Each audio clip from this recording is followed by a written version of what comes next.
अरे बेटा, तुम कितने भोले हो। तुम्हें कुछ भी नहीं पता। तुम्हारे पिता अपनी सारी संपत्ति तुम्हारे नाम करके गए हैं।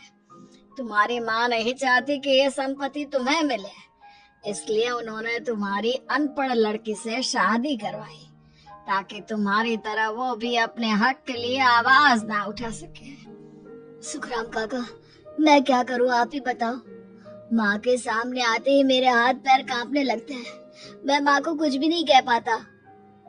वे दोनों बात कर ही रहे थे कि अचानक कमला वहां आ गई। कमला को देखकर दोनों घबरा गए। तुम दोनों फिर कभी बातें कर लेना, अभी फेरों का समय हो गया है, चलो जल्दी आओ। इस तरह फुलवा और वैभव की शादी हो गई। अगले दिन कमला ने फुलवा को बुलाया और उसे नसीहत देने लगी। देख बंजारा, तुझे मैंने अपनी बहू बना तो लिया है, लेकिन तुझे इस घर में आँख कान मुंह बंद करके रहना होगा। घर का काम कर और अपने पति से मतलब रख, समझी? कमला का ऐसा रवैया फुलवा को बिल्कुल समझ में नहीं आया। उसने वैभव से इस बारे में बात की। सुनिए ना, माँ जी ने जिस तरह मुझसे बात की मुझे अच्छा नहीं लगा। शादी से पहले तो वो मुझसे बहुत अच्छे से बात कर रही थी, लेकिन शादी के बाद उन्हें क्या हो गया? तुम ज्यादा मत सोचो, जैसा माँ कहती है वैसा ही करो। ये कहकर वैभव वहाँ से चला गया।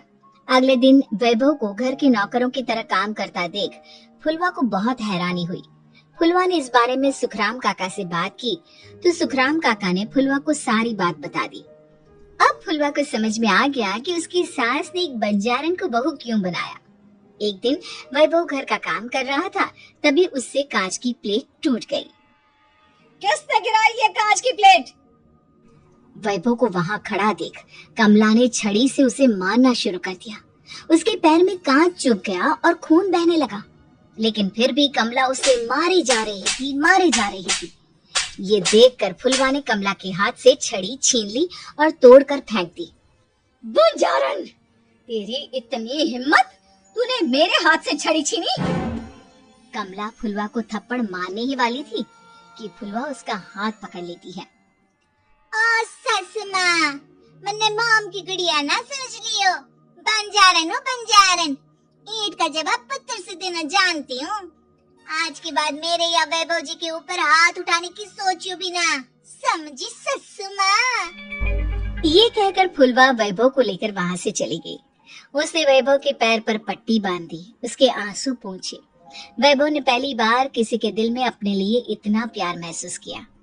अब फुलवा वैभव का हर काम में हाथ बटाती, उसका बहुत ख्याल रखती।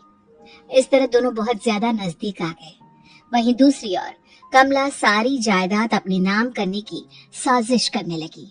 और एक दिन, वैभव, वैभव, जल्दी बाहर आओ। कमला की आवाज सुनकर वैभव और फुलवा अपने कमरे से बाहर आ गए। जी माँ, आपने बुलाया? ये ले, इन कागजों पर साइन कर दे। वैभव कागजों पर साइन करने ही वाला था कि फुलवा वैभव के हाथ से पेन छीनकर कहती है, ना वैभव जी, आप इस पर हस्ताक्षर नहीं करेंगे। ओ बंजारन, मैं तुझसे बात नहीं कर रही। ये बात मेरे और मेरे बेटे के बीच की है। चुपचाप पेन दे दे, नहीं तो तेरी खाल उधेड़ लूंगी। ससु माँ, बंजारन की खाल इतनी भी ढीली ना होवे कि कोई भी उधेड़ लेवे। जो यकीन ना आता हो तो देख ले उतार के। और हाँ, बंजारन जरूर हूँ, पर अनपढ़ ना हूँ। मन्ने भी पता है कि किसी भी कागज पर साइन करने से पहले उसे अच्छी तरह पढ़ लेवे। पेन देती है या नहीं? ये कहकर कमला फुलवा को मारने आई तो फुलवा ने कमला को धक्का दे दिया और वो नीचे गिर गई। कमला डरकर वहां से भाग गई। अब फुलवा ने वो कागज उठाए और वैभव के साथ सीधा वकील के पास चली गई।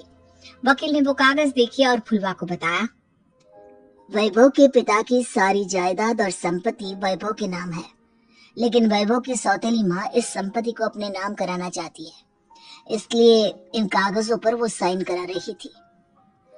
तो अब हमें क्या करना चाहिए वकील साहब?